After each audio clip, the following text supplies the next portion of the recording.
अस्सलामुअलैकुम। आज हम बनाने जा रहे हैं फ्राइड नान या बेसन वाले नान भी कहते हैं इनको।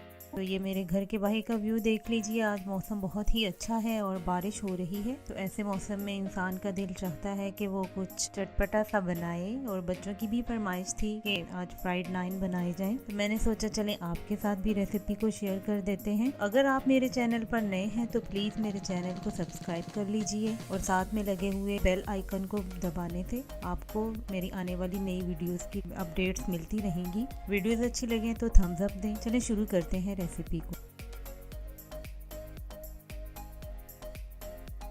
यहाँ पे मैंने रेसिपी कार्ड शो कर दिया है। तो जो भी मैं स्पाइसेस यूज़ कर रही हूँ तो उसकी क्वांटिटी जो है वो आपको इधर से इजीली मिल जाएगी। तो प्लीज़ आप रेसिपी को फॉलो कर सकते हैं रेसिपी कार्ड के ज़रिए। तो यहाँ पे मैंने कुछ मिसाले लिए हैं,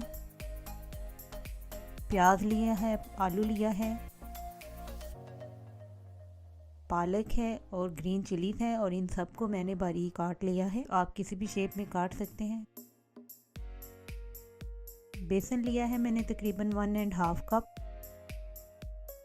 इन सब मिसालों को अब हम एक बाउल में अच्छी तरह मिक्स कर लेंगे। तो बेसिकली हमें ऐसा ही बैटर बनाना है जैसा कि हम पकोड़ों के लिए बनाते हैं। तो इसको नान पकोड़ा भी कहा जाता है या तला हुआ नान या जो भी इसको प्रोनाउंस करते हैं। तो इन सारी चीज़ों को हम मिक्स कर लेंगे अच्छी तरह।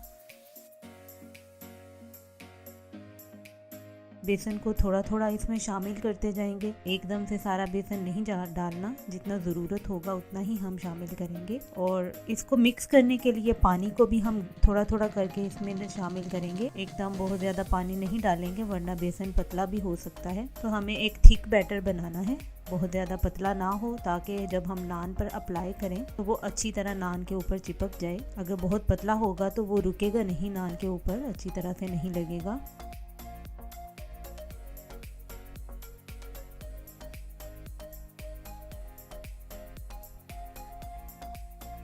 थोड़ा सा कूटा हुआ धनिया, सूखा धनिया जो है वो हम इसमें शामिल करेंगे।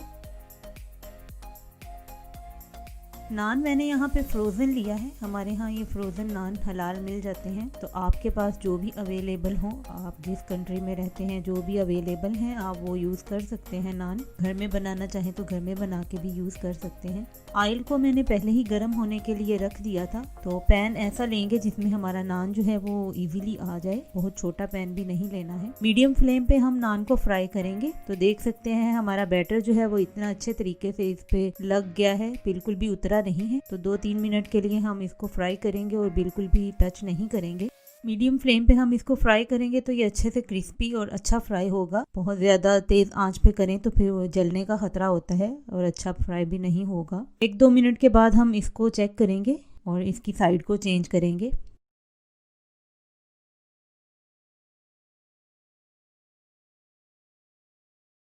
इसकी साइड को हम चेंज कर लेंगे और दूसरी साइड से भी इसको अच्छी तरह कुक कर लेंगे।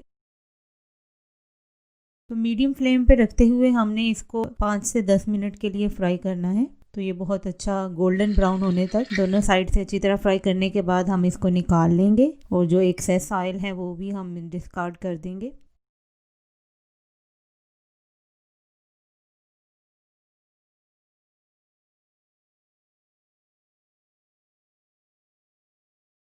अब इसको किसी प्लेट में अच्छी तरह निकाल लेंगे।